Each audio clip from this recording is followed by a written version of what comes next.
How does an internal audit actually work? That's what this video is about.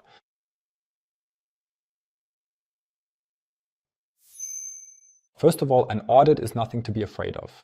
No matter whether it's ISO 27001, TISAX, or just a regular internal audit. It's not an interrogation, it's simply a tool for improvement and to check whether everything is as it should be, as planned, or if there's still room for improvement, as they say. Why do we do all of this? That's probably the most common question when, as an information security manager, you want to conduct this internal audit in the company with the IT department, the HR department, and anyone else who is involved. And basically, it's about looking at which processes we have defined. Are they actually being followed? And could we actually prove that they are being followed? For example, simply saying onboarding and offboarding. That means, for instance, how exactly are your newly hired employees given their new passwords? Are they, for example, required to change the password upon their first login? Is two-factor authentication required? These are all things that could, for example, be described in a policy. In an audit, you really check whether the technical implementation is actually as described in the policy, in the guideline, and whether it is applied to all relevant systems. That means, for example, there is the central email system, a messenger system within the company, but perhaps also a number of other specialized applications where this would also need to be checked. And in the same way, during offboarding, for example, when employees resign or leave the company, you can check whether you have some kind of proof for that.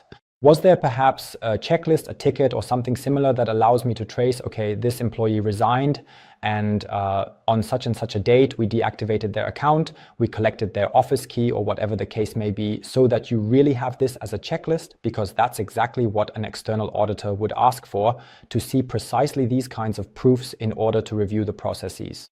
So how do I best prepare for such an internal audit? Ideally, I just take a look at the audit checklist.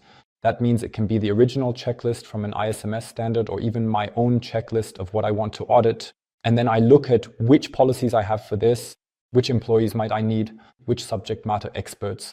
That means, for example, is there another department besides the IT department that is responsible for a specialized software and manages the access to it? Then I might need them as well. And then I check, okay, can I find a suitable date for this? Can I perhaps also split up this appointment so that I say, first, I have an hour with just the contacts from the IT department who are responsible for certain parts of my internal audit, certain questions, and ultimately certain audit objectives, especially if it's an official questionnaire. Or exactly after that 1 hour, for example, I could do half an hour with the HR department where I look at things like onboarding and offboarding or these awareness trainings or something like that. That would be an example of appropriate preparation and also an agenda. So how do I best conduct this? That means if we have this meeting, once we've found a date and everyone who needs to be there is present, then as the information security manager, I would moderate the meeting and say, okay, what do we have regarding this question? What can we present here? I would open up the policy accordingly and show here, this and that is described there. Has this actually been implemented that way? Where can you show me that it has been implemented like this? For the technical implementation, is there, for example, a screenshot? Is there an admin tool where the administrator can quickly log in and briefly show it via a screen share during the presentation? Of course, this can also be done remotely. So basically, you can have all of that demonstrated to you. In the second step, it's about checking whether everything that's being shown actually complies with what the guideline requires. If not, then we move on to the next step, right? I can make a note accordingly. Okay, maybe here we weren't 100% compliant, or here we need to make sure that in the form of a, let's say, proper audit, an external audit, we can also provide the necessary evidence. Maybe you should make a note, okay, this took a little longer. Maybe we can also prepare a bit better for an audit so that, for example, you immediately know where to find what. Afterwards, I would then write an audit report. That means documenting everything that was identified during the audit clearly once again. If there are any deviations that need to be addressed afterwards, then also specify who is responsible for what exactly and by when.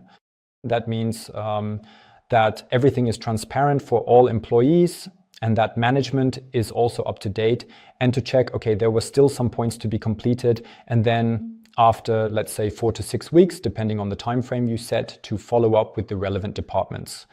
Has this now been completed? Can I update this afterwards? Can I still enter the proof there?